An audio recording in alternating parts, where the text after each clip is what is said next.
you can create what's called a talk trigger, which is you can you can strongly encourage someone to talk about you before they've even kind of like been down the path. DoubleTree Hotels does this. Before you experience the room, when you're checking in, they create a talk trigger. When you're checking into a DoubleTree hotel, have you ever done one? No, maybe, but go ahead. It's not a maybe because you would know. Okay, then I would remember. Yes. Then no. And everyone's listening right now knows what I'm talking about. When you check into a DoubleTree hotel, they give you a warm chocolate chip cookie. So I get home from my flight, check in my hotel, go upstairs, call my wife. She's like, how's it going? I'm like, this place is really nice. They gave me a warm chocolate, like that. Like it's a talk trigger. We are here because we know the outcomes in our lives are within our control. That taking absolute ownership of how we eat, sleep, train, think, and connect with each other is how we'll optimize our health and happiness. That chasing excellence is how we grab hold of what is possible. Our mission is to live on the run, always chasing, never stopping. Hello and welcome back to another episode of Chasing Excellence. How are you, Ben? I'm good, Patrick. Thank you. Today we are going to dive back into a conversation, or we're going to continue a conversation that we had a little while ago about what you call the theoretical development of a business. This is something that you've developed over the years, specifically for the Affiliate Excellence Seminar that you've given a lot. And so I wanted to start the conversation. In today's conversation, we're going to go do a deeper dive on a segment of that theoretical development, which is marketing, branding, advertising. But before we get into the conversation about marketing, why don't you give us a quick recap of what the theoretical development of a business is, and maybe why it was important for you to conceptualize it in the way that you did? Yeah, sure. So I like to work in terms of imagery. So that the theoretical development of a business is the way I would go about constructing. It's the way I have gone about constructing the businesses I've been a part of. What's interesting is if I was to develop a team or something else, it might be very similar, right? A team like a football team? Yeah, exactly. So an organization, period, whatever that might be. So the most important thing is establishing the culture. In our space, we kind of use the word synonymous with community because the customers that we interact with have a large part to say about how our culture is reflected. And that is when a CrossFit gym. But the culture that you create in terms of if you create a strong team, if you create a real strong culture, that's the most important thing. The next thing is creating a great product. And for us in our space, that is coaching CrossFit. The third level of that, the third tier of that pyramid would be marketing, which we're going to take the deeper dive on today. Above that lies management, both in terms of organizational structure and leadership. And then finally is the systems that you put in place, kind of the standard operating procedures. Got it. And the theoretical development of a business works in the same way that the theoretical development of an athlete would, where the base is, again, theoretically the most important. So you wouldn't want to skip to the top of the pyramid without focusing or putting your attention on the bottom, correct? Yeah, it's you're only going to be as strong as your base, right? The foundation is the thing that everything else is built upon. So you could have the most dialed in, geeked out systems in place, but if you have a culture where people are taking every available shortcut and there's no inherent trust, like it doesn't matter what's going to happen there. Now, if you have a culture full of trust and everyone's busting their butt and working hard and going above and beyond, and there's this everyone's the principles that we've instilled of embracing harsh realities, of team before me, and going above and beyond, and knowing how to work and communicate with each other. You have those things in place, and then you layer on some systems. Now the whole thing kind of churns really nicely. Right, where it wouldn't if you did it the opposite way. Or it wouldn't necessarily lead to that. Correct. Okay, so that's a good overview of the theoretical development of a business. Today we're going to talk about marketing. And I think I wanted to start with just a sense from you, or maybe a conversation about how do we define marketing, right? Because defining things is the first step in improving them, right? And so before we were recording, I sort of asked if you had a definition of marketing. And you have, and we're going to get into a definition of what branding is and what advertising is, but maybe marketing in general, you maybe just don't have one yet. So to start the conversation, I wanted to give you mine because marketing, branding, all this stuff is something that I think a lot about, I've done a lot of work with and work on. So I wanted to give you my definition of marketing, and then we can kind of play off of what you think about it, where you think it's right, where maybe you think it's wrong. And so for me, the definition of marketing is the act of making promises about the changes you seek to instigate. And then what branding is, again, these are my definitions, and you can, we're surrounded by books that offer their own definitions, but so these are mine. And then, so what branding is all of the ways you either keep or break those promises, right? So the promise of, let's use CrossFit, a CrossFit gym, right? The promise of a CrossFit gym is something to do with, by engaging in this difficult work, you're going to become healthier. Right? And branding is literally everything that goes into the act of keeping or breaking those promises. Does that make sense? I guess maybe is the first place for you. Does that, when you hear that, is that a definition that you feel like, okay, yeah, no, I see where I could apply that. Yeah. I like the idea of, the word changes is nice, because what we've been told forever is what we want to do is, find the pain. Right? Find the solution that needs to be solved. And the goal of marketing is essentially to deliver that message, bring awareness to it. This is the problem that you need solved. Here we are. Here's how we solve it. And here's why you should be a part of our group. Yep. I like that a lot, as well with the idea of the promise and the act of keeping them. Yeah. So, the way I kind of like to think of marketing is, as a process. And marketing to me is, how do we bring someone from a unknown to a loyalist? And that's really kind of the way I think of marketing. And then the first few stages of that are advertising, and the later stages of that are branding. Yes, brand does overlap completely, and people have to, but you think of it in terms of like, we talked about this a little bit in the last podcast that we broke into recently. Which was that marketing hourglass, which the first few stages are, the first thing they have to know is they have to, it's a takeoff of the marketing funnel, which everyone kind of has been in business for any bit of time kind of understands, which is awareness, consideration, and purchase. So the first goal that we're trying to do with any sort of marketing is bring greater awareness to whatever, as you said, like, here's an issue and here's the change we're going to make. But at a really baseline level, it is like Coca-Cola, like, we're here, McDonald's, like here, Budweiser, Ford, like they do so much just to be in front of your face all the time. That's mostly done through advertising. In the traditional models, like really obvious, which from everything from like print to newspaper to, billboards, just the logo front and center, front of mind, and then it's relevant.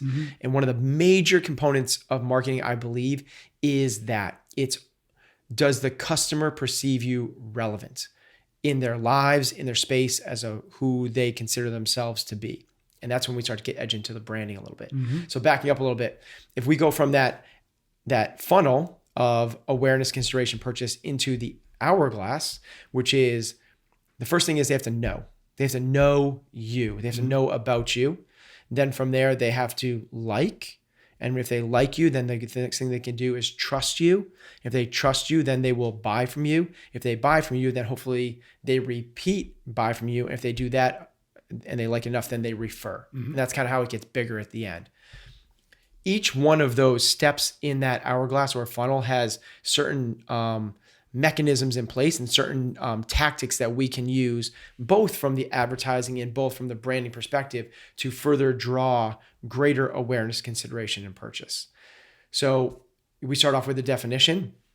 I think that my definition of marketing would be the process in which you bring someone from an unknown to a convert loyalist. Advertising is telling people who you are, where you are, and why they need you. And the act of branding is getting people to feel and associate themselves with your brand. So companies like, if I was like, I got this problem going on with my PC, can you help me out with it? You'd be like, no, dude, I'm a Mac guy. Like, have you seen the new Chevy Silverado? No, dude, I'm a Ford guy. Like, there's a new Pilates place that opened up down the street. You want to go try it out? It's like, no, I'm a CrossFitter. Those companies have done a phenomenal job branding, because the people, their consumers are defining themselves by the fact that they use their products. I am a CrossFitter. I'm a Mac guy. I'm a Ford guy. That's companies that have done this incredibly, incredibly well. That's what most of us should be striving from a branding perspective. Right. I think from the advertising perspective, if you're, if you could take this spectrum of like, on one side, you are making widgets, like total commodity. You're selling wheat, like just like there's nothing there, right? Yep. On the other side, it's like, we're going to date, right? As you go through that spectrum, it becomes more important. Advertising lies on the widget side, and us becoming in a really intimate relationship is on the branding side. So if you kind of more real world, if you are selling phones, like advertising is really, really important. If you're selling sneakers, advertising is really, really important. But if you're selling a service, a restaurant, or a gym, branding is way more important, because what you need to be able to do there is once people are in you, it's a relationship thing. And there's certain levels and everyone's somewhere on that spectrum, but understanding where you are in that spectrum can really drive your focus inside of the marketing umbrella. Should we be doing more advertising or should we be doing more branding? The other place I like to look is metrics for that. We've recently gotten into some data analytics, and what you can find is where is the drop-off points. So you have people in each category. You have how many people are aware of us. Well, that's like followers. It's really easy now. It's way easier now than it used to be. So before you had to do like market surveys, which are grossly inaccurate. So how many people know us? Well, then from there, how many people follow our newsletter? Okay, well, if we drive up the number of newsletter followers or email subscribers, that's people that like us, that say like, we like what you're doing. Then from there, the trust thing, like, are they engaging with you? Are they engaging back and forth? That's a trust thing. Then from there, how many of those people are actually purchasing? From that, how many people are repeating? Where's the churn? Where's the drop off at month 1, month 2, month 3? And you create the customer experience. So you're hitting certain trigger points at wherever those churns are. And that's where you kind of blend this advertising and branding thing together. Yeah. We've talked about the customer journey a bit, at least as it relates to CrossFit New England. I think the episode was titled something along the lines of running your gym like a private school or something like that. So if folks are interested in diving more into at least that end of it, I definitely recommend that. Where did you start thinking about marketing as it relates to starting or running? Let's call it CrossFit New England, because I think one of the things that makes you a bit different from a lot of affiliate owners that I know and that I've worked with is that there's a part of you that has always, I think, thought about things as it relates to the marketing and the branding end of things as equally as it did the operational side or the I just love training people or all that stuff. Is that true? Has marketing always been an interesting thing to you, or is it something that you've come to think about and learn about because you've realized I have to? Yeah. I'm fascinated by marketing. I'm fascinated it's one of the reasons I'm fascinated by coaching. It's like, what drives behavior? That's the same thing that we're doing with coaching. It's like, I'm going to try to get you to change your behavior to do these things. Yep. That's what marketing is, right? Yep. You've been sitting on the couch or you've been working out over there. I want you to try to get you to come over here.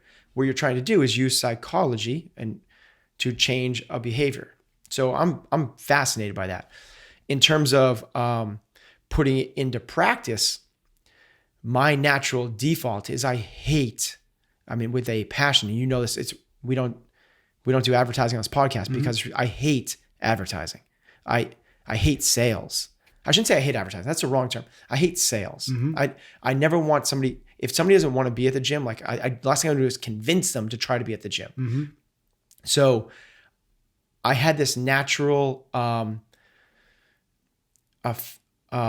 affinity for branding. I'll talk more about that. That means, and a natural disinterest / like hatred towards the other side of things. Yep. And I think it served us well because I didn't realize what I was doing, but I was on the spectrum more of the branding side with the industry I was in. Yep.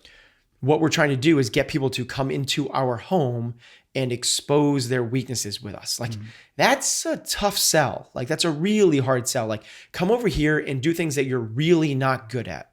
That's what our product is. So in order to do that, like advertising is not going to work. It's just not.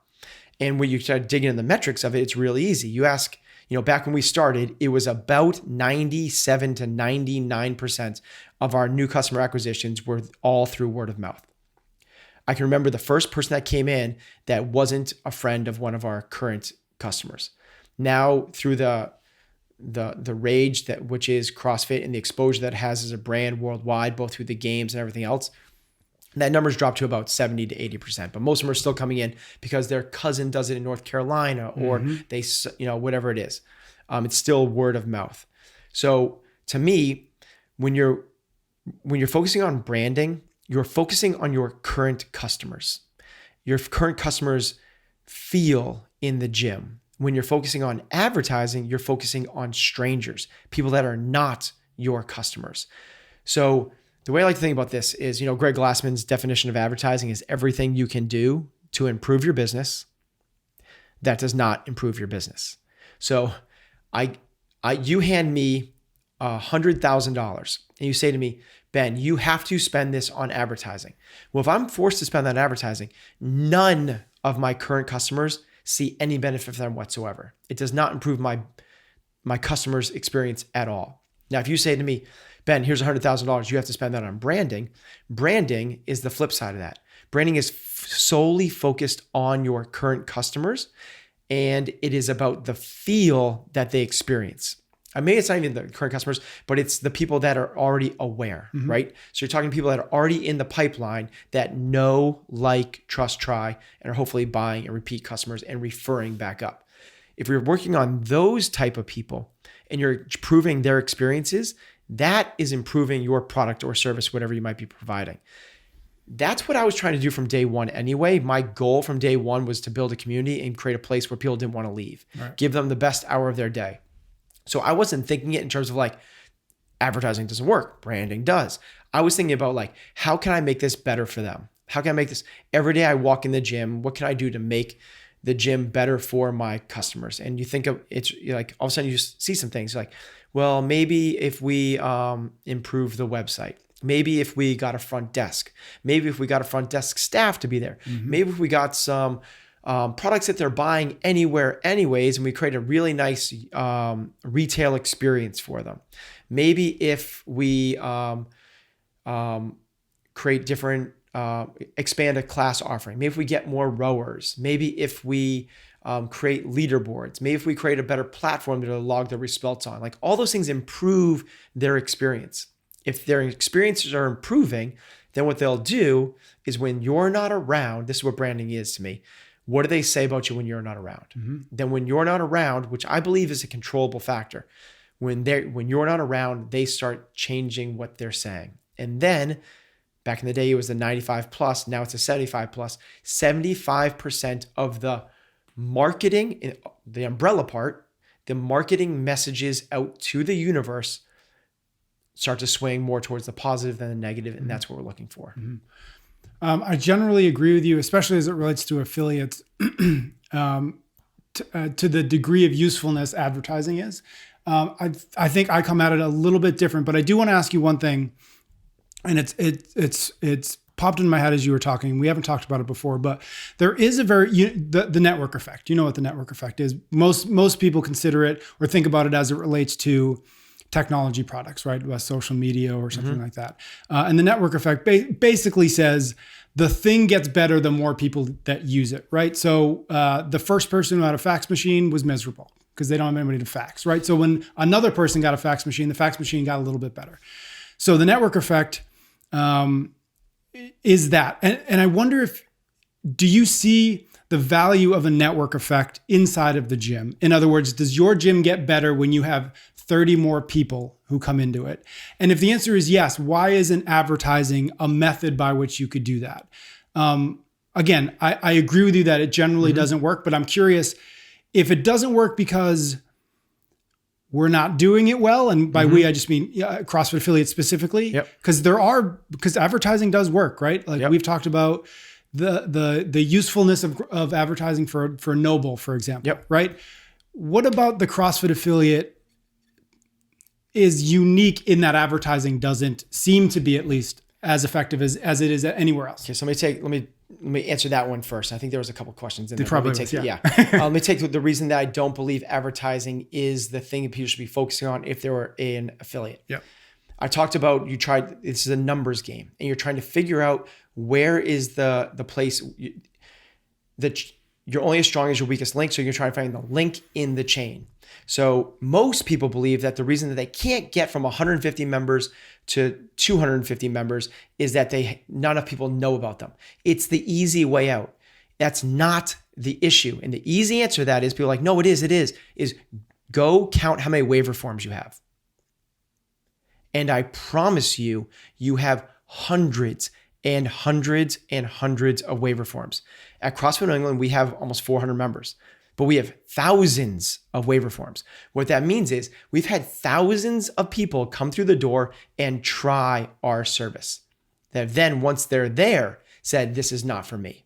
We don't need to get more people through the door. And that's almost every affiliate. Mm-hmm. The problem is not getting them through the door. I know you feel like it is. The problem is your retention. And not retention, actually. It's your churn. And those are two different numbers I think we should differentiate between. Retention is if you start the month with 100 members, at the end of the month you have 100 members, you have 100% retention. Mm-hmm. But if in that process you lost 5 members and you gained 5 members, you have a 5% churn. That doesn't sound that bad. You have a 5% churn. Okay.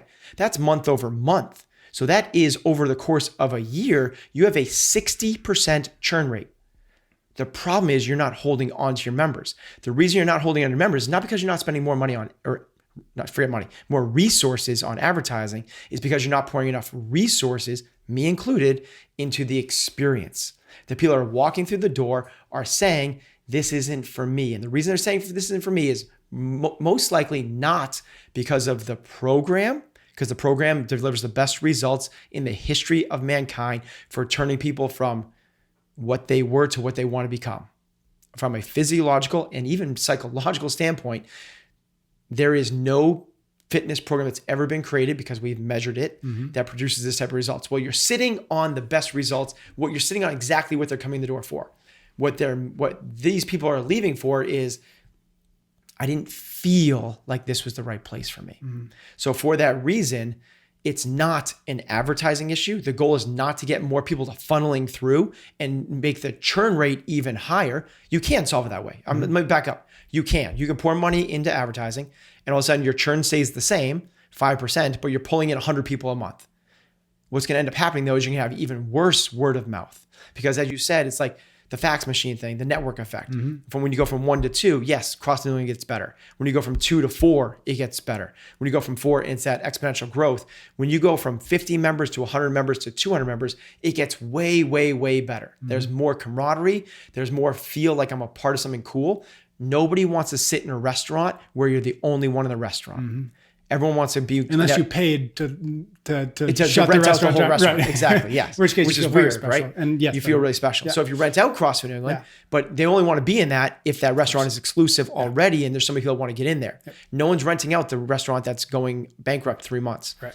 So there is like the more demand, the better. The more demand, the better. The more demand, the better, to a point, right? And we are a movie theater, right? Which is, there is only so many seats. Once we get to X number of people per class, so we strive for 60% attendance, and we do very, very well with that. Just in reference, how do you measure that? Like monthly, daily okay, attendance. So how many people? 100 members, I want 60 people to walk in and out of the door every day. Exactly that. 6 people showing up. 60% of your people showing up on a daily basis for the workout. Put that in perspective of a Globo gym, they're shooting for 10%, right? If they had 60%, every Globo gym in the world would go out of business.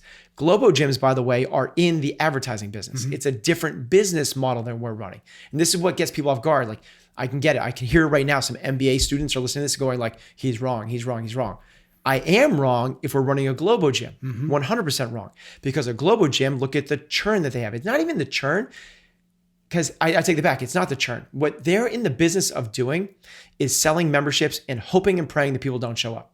That's why the memberships, for most of them, like the Planet Fitness ones, the ones that charge $9.99, $14.99, or $20, if it's under $20 a month, they're in the business of selling you a membership and then hoping and praying you don't show up. Because if they get 60% attendance, which we are striving for, they go out of business. You have hundreds of people coming to a movie theater that only seats 15 people. You can't do that. You're going to go, and they're going to use up all the resources and everything else. So what we are trying to do, I lost my train of thought with the movie theater analogy. I was actually visualizing the movie theater. But it's the reason that advertising, for the MBA students, all those guys, the business model that those guys are operating under is an advertising model. They need to get the word out there. They need to get the next person to come in because it's a sales thing. And once they get them in, they get them under a contract, a long-term contract, hopefully, or the payment per month is so little that the thought process that goes through, they've studied this. And the reason they charge $9.99 a month is it's so little that people justify it. They go, I won't cancel this month because I might go one day. If I go one day, it's worth me keeping it. And then they just go and go and go. And they have people for years. It's actually so little that people will move states.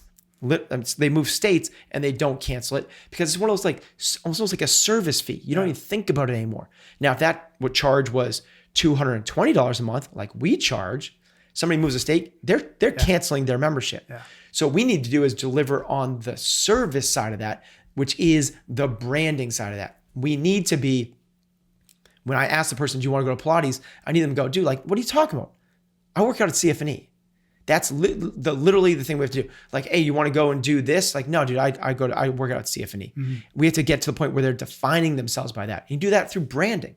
So maybe we take this from like this kind of like conceptual thing down to like the nitty gritty of it, right? So let's say the leaderboard example, right? The leaderboard example is a great one. If you have leaderboards in your gym, and let's say you have a new client coming in named Mark, and Mark is a former football player, and he's here because he wants to train and compete on your team and go to compete in CrossFit and go to the games and all that stuff. But when he's come in, like the coach has been like, we scale to start, and you're going to lift lower weights, and we're going to do 50% of the volume. And he's like, dude, like, I'm here to throw down and like be a beast. Well, after 1 month of being here and being a loyal foot soldier and scaling workouts, he's been looking at all the leaderboard stuff. And he's like, Grace, like, I know I can 30 clean and jerks for a time at 135. The best time in the gym is 1:30. I know I can beat that. And if I can beat that, people will recognize, this is a story everyone plays in their heads.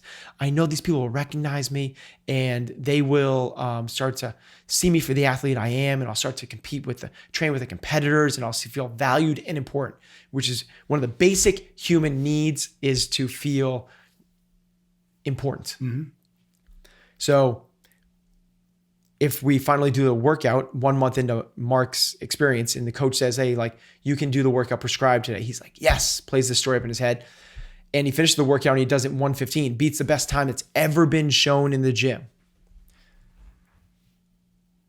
And that's the end of the story. Like, he comes the next day and the leaderboard hasn't been changed and the coach doesn't make any mention of it. And he comes the next day and the leaderboard still hasn't been changed and the leaderboard still hasn't been changed the next day. Like, I don't know what Mark's feeling is about the gym, but it's not optimal. At worst, it's probably like, these guys don't care.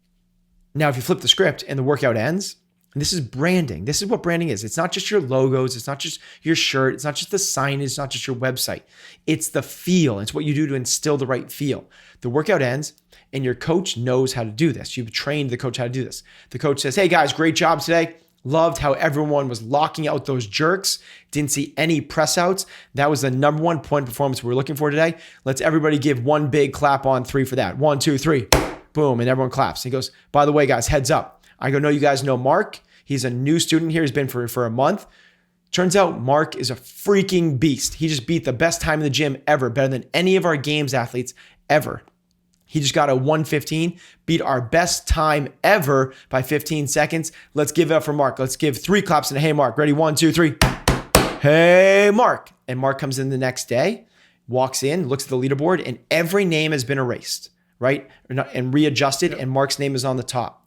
While he's looking at that, he walks over and he's like, oh, that feels good. A couple guys walk over, pat him on the back, go like, yo, you must be Mark. I saw on CFNE's social media that you broke the time. Dude, you're a beast. What you used to do? You want to train with us this afternoon? What's Mark's feeling about the gym? That's what branding is. It's how you establish that feel. And there's infinite number of ways to do it. As small as like, how do you display your products? If you put out one Killcliff can in an empty fridge, somebody that wants a Killcliff can could go and buy that one Killcliff can. I'm telling you through like marketing experience, that is not the way to do it. The way to do it is to stock the fridge completely full of Kill Cliff, labels facing out, neatly organized, inappropriate SKUs. That's the branding play. Making it feel like you care is the number one thing you can do in terms of a branding play. Mm-hmm. Where does, you mentioned it earlier, but where does where does trust fit into marketing or branding? Where do you think about it? How do you think it affects marketing, or how does marketing affect trust? What is that? What is the interplay there? Great question. I'm not using it as a stall tactic. Because it's a great question, because if you can figure that out, it's one of those like, it's $1 million question, right? Mm-hmm. If you can figure that out, you basically solve the equation of advertising. If you get people to trust you, you've done it. Yep. So there's a whole bunch of tactics that you can use. I don't have the right answer for that, right? But there's things from like positioning yourself as a thought leader, by showing people that you care about them. It's by any way you would do it in a normal relationship, by like listening to them, and then being consistent and delivering on promises, as you said earlier on. That is like your ability to deliver on the promises that you've made is the number one thing that you can do with trust, right? Mm-hmm. So if you're able to do that, you're able to move people from this awareness and from that into the trust thing. Well, once you get them to trust you, then you go, hey, like, you know what, you really benefit from if you follow this program instead. People are like, yeah, okay, I trust you. As opposed to if they never get to that trust point, you're not going to convert. You won't convert. Yeah. So if I had that answer, we'd probably be crushing it more than we are. Yeah, I think in my work with affiliates and looking at the affiliate community, the thing that I came down on as a point of interest for me and importance for me is an affiliate's website. And so I spend a lot of time looking at affiliate websites, and by and large, most of them are very bad. And I know why they're very bad, because it's almost nobody who started an affiliate is comfortable building websites, and at the start had the money to pay somebody to do it, and knew really what the purpose of it was. I think that's probably the biggest one, because even if you get somebody else to build a website, you have to tell that person what the purpose is. Yes. And I think that, I'll raise my hand. I didn't know what the purpose of our website was for a very long time. Yeah. And so I bring that up because what websites are is your first opportunity to develop a little bit of trust, right? So if I go to your website and it looks like it was built in 2002 and hasn't been updated since, what do I get from that? I don't know, but it's probably not, I trust these people, because what you said before is like, we want people to come into the gym and do difficult things repeatedly, right? Okay. And you're going to charge me $200 to do it. That, like, I need a lot of trust even to consider that, both of those things. Because some people are going to come into your website and see the price and say that's absurd, or they're going to be like, okay. And then what they're going to look at is this the right place for me?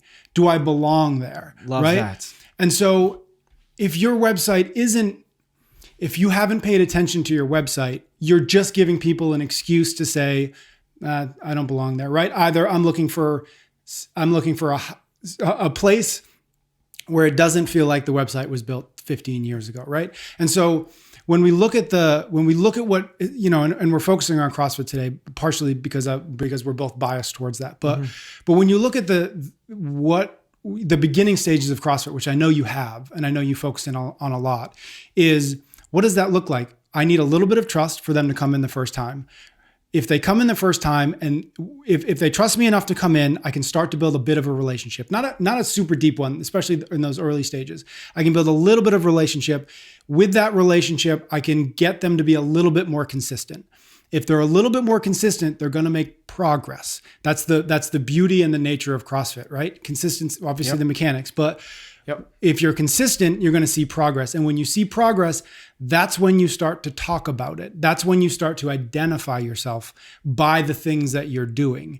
So if you can start to look at your website as the first chance you have to build just a little bit of trust, and it might be all you need to get them in the door. And then what happens when you build a relationship, like you said, a relationship is built almost entirely on trust. So it's ever ratcheting up the chances you have to build a little bit more trust, because one, because that's what works, but two, because that's what creates the word of mouth that will bring in the 75 or 80%,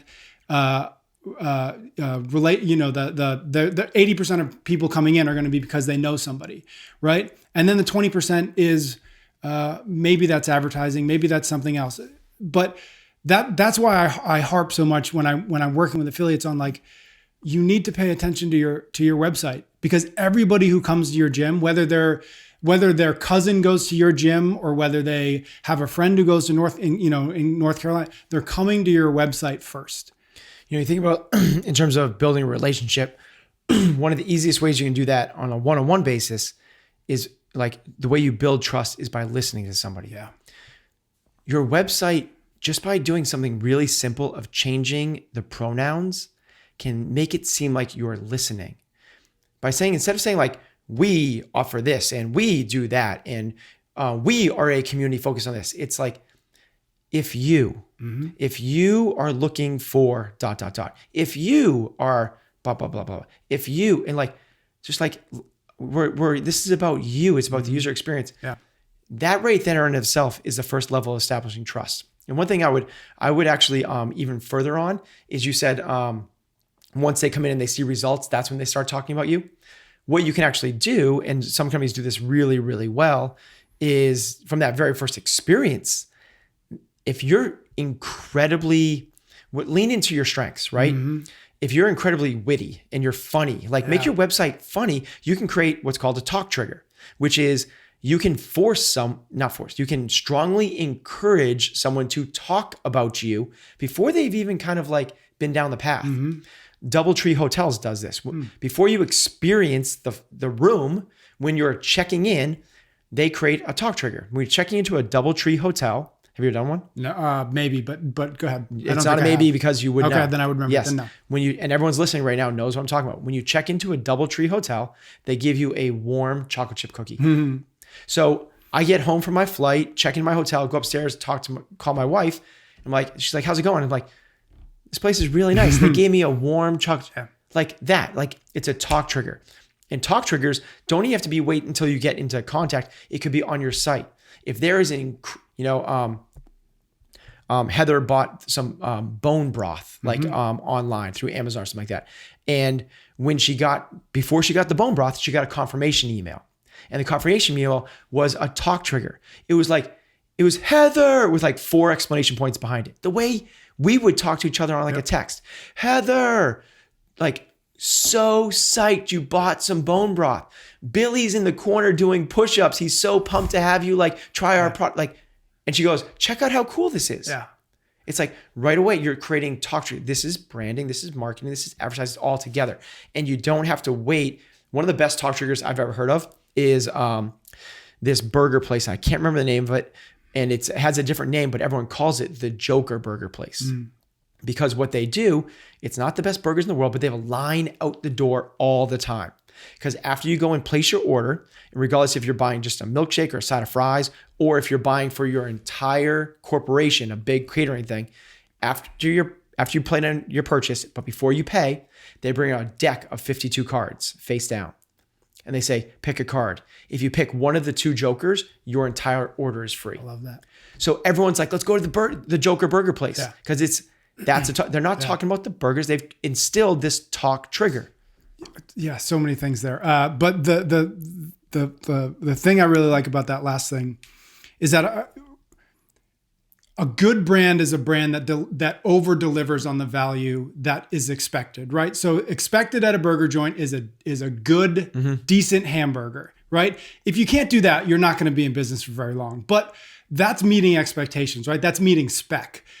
Everything above and beyond that those talk triggers, that the enjoyment or whatever it is, that's where the brand is built, because that's where the actual value happens. Because at the end of the day, if I have the choice between two decent hamburgers, then I'm going to pick either the cheapest or the closest. But if I have the choice between a decent hamburger and the fun, I'm going to choose the fun, even if I have to drive a little bit longer, or even if I have to pay a couple bucks more. Love it. So Airbnb did this. It does this really well. So through their like growth, what they realized was, at one point, I think his name is Chesky. Is that Brian Chesky? Brian Chesky. At one point met with a mentor or a consultant, and basically was like, they were growing, expanding. And he's like, how do we scale this thing? How do we make this thing go? And they realized that the way they had to do that was to enhance the customer experience, the customer journey. So what they did was they mapped out, okay, what would a 1-star experience be? And that's like, okay, you go there and the keys don't work and you have to wait 20 minutes for the person to come. That's a 1-star experience. Yeah. What would a 2-star experience be? Okay, it goes there, but like, a light switch doesn't work and it takes a long time for the hot water to turn on. And what would a 3-star experience be? Well, that's kind of meeting expectation. What would a 5-star expectation be? Well, that is where you go there and there's a bottle of wine waiting for you and the person left their car and a surfboard for you with the best surf spots ever. That's a 5-star. You'd be like, don't go to a hotel, go to you gotta go there. Like this, when I use this, like they gave me their car and gave me a surfboard and told me these secret surf places and they booked a restaurant for me at the best restaurant in the place. That's a 5-star experience. So they didn't stop there though. So what they did was this thought experiment. They're like, what would a 6-star look like? And a 7-star experience? And what would an 8-star experience look like? And it got to the point where they were like, okay, so a 7-star experience would be like, a 10-star would be, you land at the airport and we have a marching band waiting for you as you get off the airplane. And there's this big press conference thing. We make you feel so important. You're taken by a limo and then, you can fill in the rest of the blanks, right? This amazing experience. Like, okay, now we're just going to backtrack to what's the next, like, what can we do right now? And all of a sudden, a 5-star experience looks pretty easy. And so like, why are we not delivering on a 5 or a 6 all the time? You stretch out that thought experiment to like, forget about what's possible, what's the best. And all of a sudden what becomes possible is way above what you might've been delivering before. Yeah. This is what we're doing now with our current companies, is trying to enhance the customer experience by thinking like, what would this look like if we could? Yeah. I love that thought experience. Another version of that might be, again, maybe let's just keep it in the affiliate because it's easy.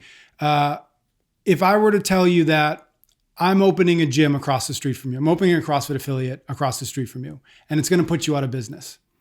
How is it going to do that? Right? How is it going to be so much better than you that it's literally going to put you out of business in a year, whatever it is?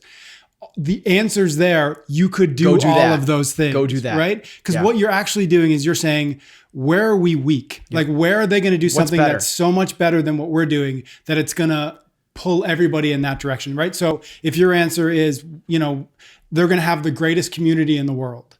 Well, what does that look like, and why, and how can we start to reverse engineer that? Yeah, right? Or whatever the answer is. I love that aspect. And then kind of what triggered that also I thought was also what you said before about like the website. And I think what's really important when you're delivering all of this kind of like experience and messaging and feeling is, as you just said, is like, where are we weak? Okay. But also, where are we strong? Yeah. Like, who are we? Like, what do we stand for at our core?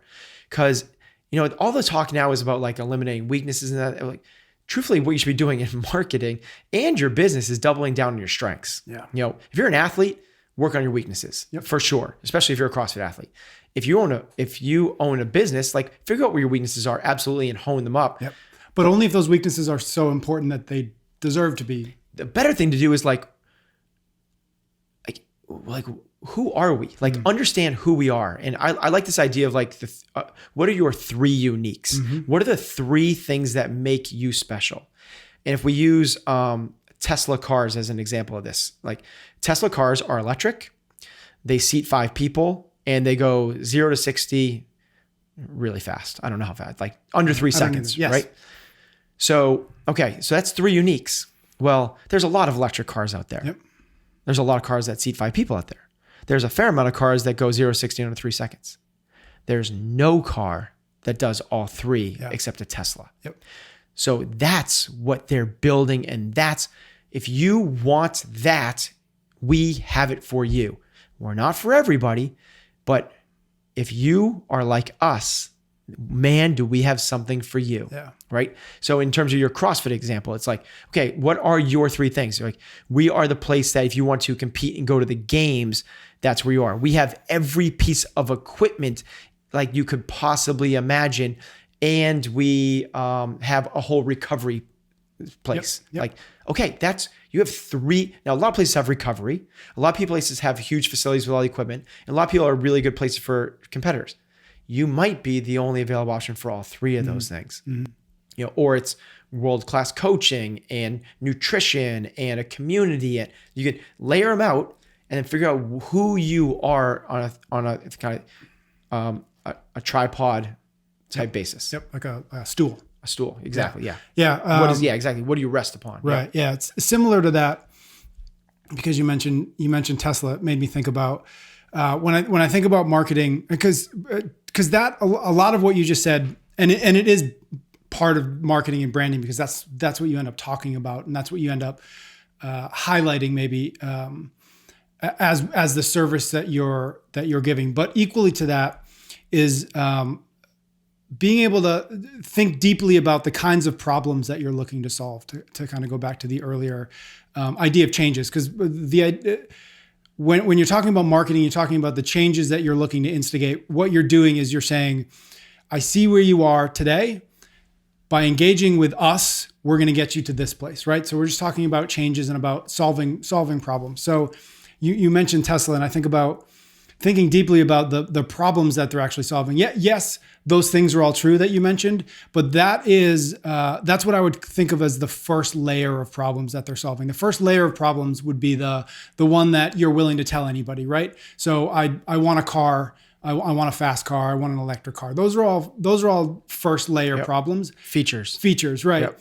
To go a little bells bit, and whistles. Yeah, to go a little bit deeper is what I would consider the private problem. So that would be a public problem. The private problem would be something along the lines of, or would be something that you're less likely to tell the dealer, or that you're less likely to tell a stranger in an elevator, right? So it would be, for Tesla, it would be something like, I want a car that indicates that I have enough money to buy a Tesla, or that indicates that I'm a first mover or an early adopter of technology. That indicates that I care about the environment so much that I'm willing to spend all this money on a car, right? Those are a deeper level of problem that Tesla can also solve. And then there's even the deepest level, which is what I call the principal problem, which is the problem about how the world should be, right? So in Tesla's case, we should all be driving electric cars. We shouldn't be all driving gas guzzling cars. Whatever it is, there's no real right or wrong, but as an exercise of marketing, if you can walk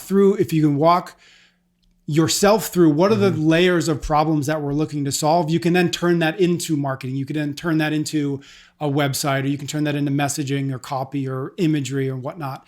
But the brands that do a really good job of thinking through all those things, like, those are the ones that you end up identifying yourself with, or that you're willing to engage with so much that you identify yourself with, right? So we could go through that process with CrossFit. We could go through that with CrossFit New England.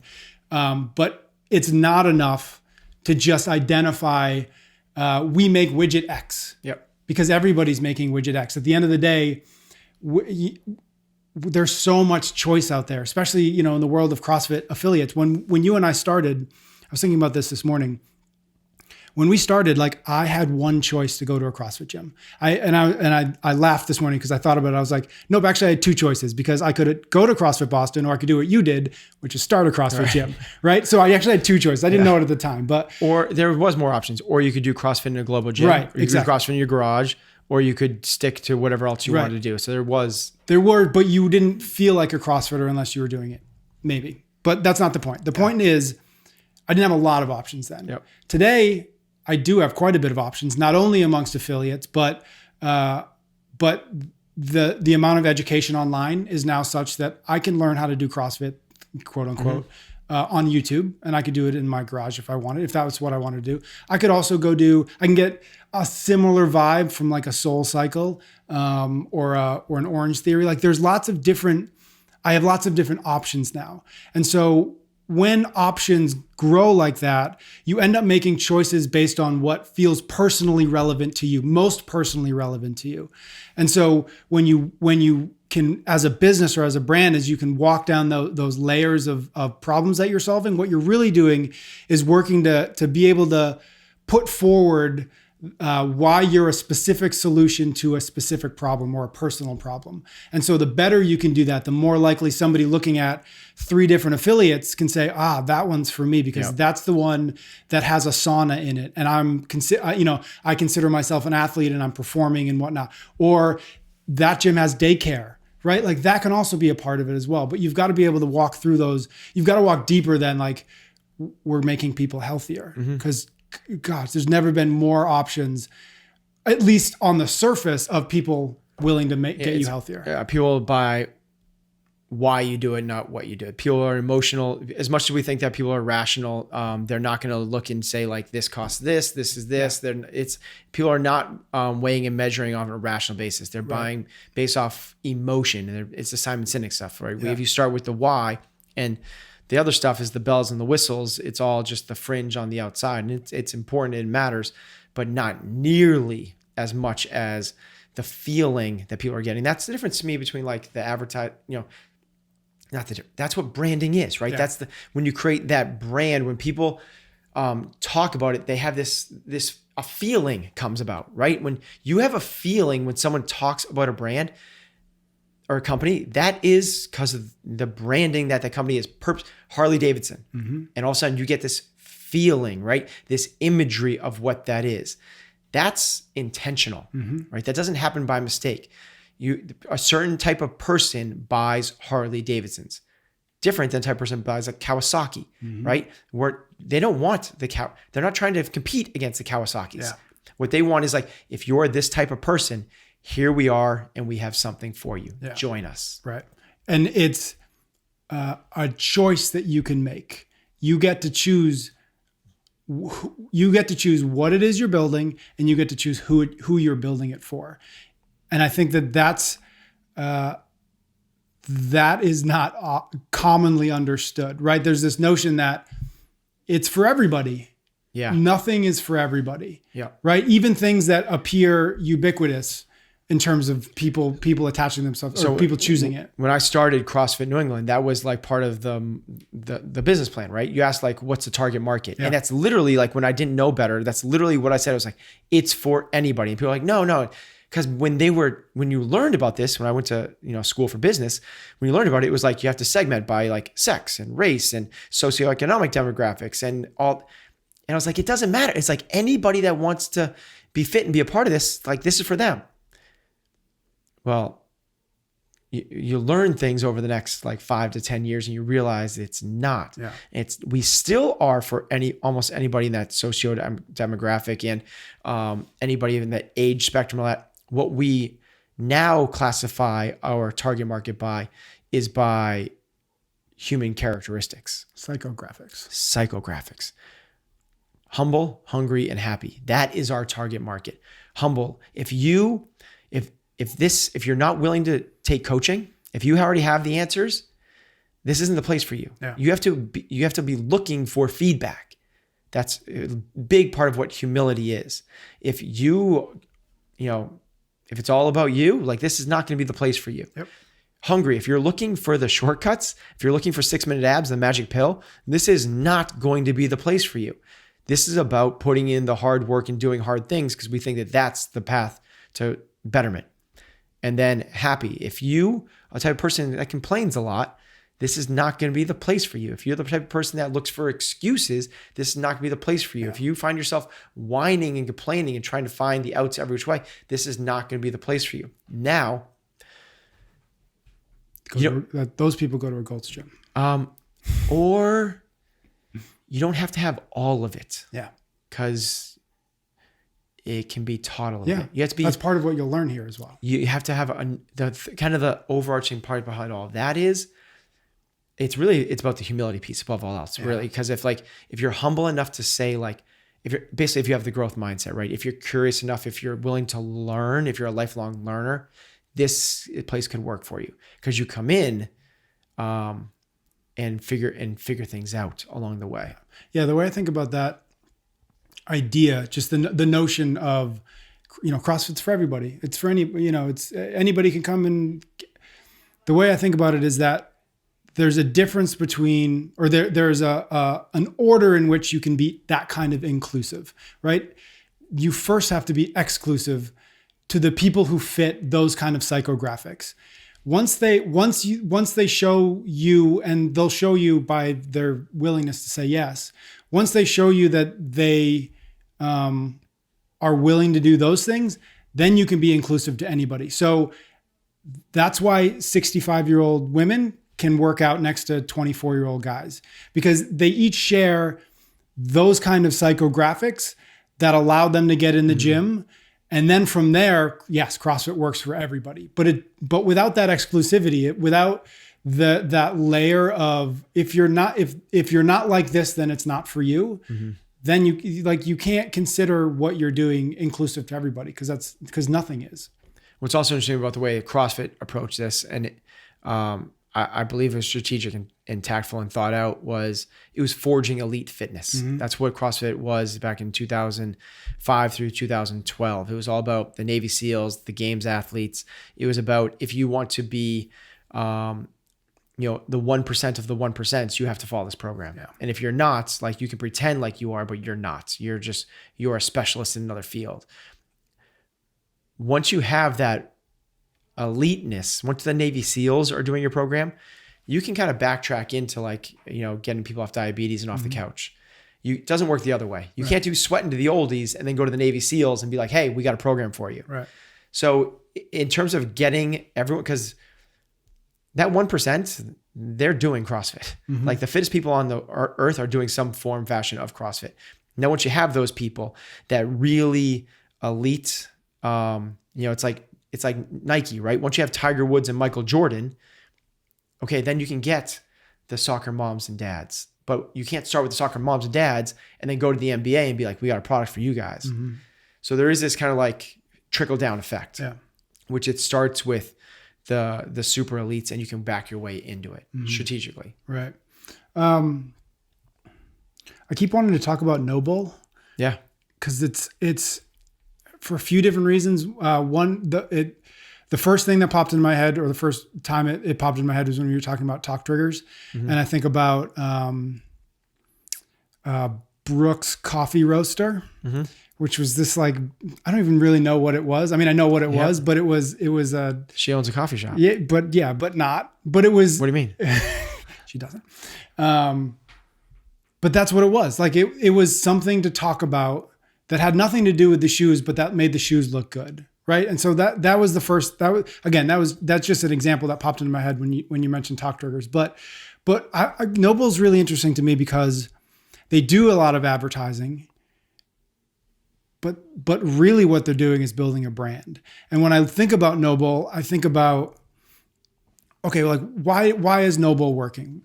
And this, full disclosure, I have no idea why it's working. I only know it from the outside, right? So I look at it and I say, okay, why did that work when, like, theoretically starting a shoe company doesn't make any sense, right? It doesn't, like, it shouldn't work with the Nikes and the Reeboks and the Asics and the New Balances and all these established players. When you start a shoe company, you realize, like, how the reason that people don't come into space is because it's a really hard product to make. Yeah. Really hard. Yeah. And the market's, not only is it saturated, there's a lot of players, but it's owned. It's dominated by a massive. Right. It'd be like, let's make a soda. Let's do a cola. Like, what? Let's do a cola. No, it'd be like, let's make a cola. Yeah. It's exactly right. So I look at that and I think, like, okay, well, why is NoBull working? Yeah. And obviously Marcus and the team there are very smart. So, like, I don't want to. We'll have Marcus on. Yeah. Oh, can't wait for that.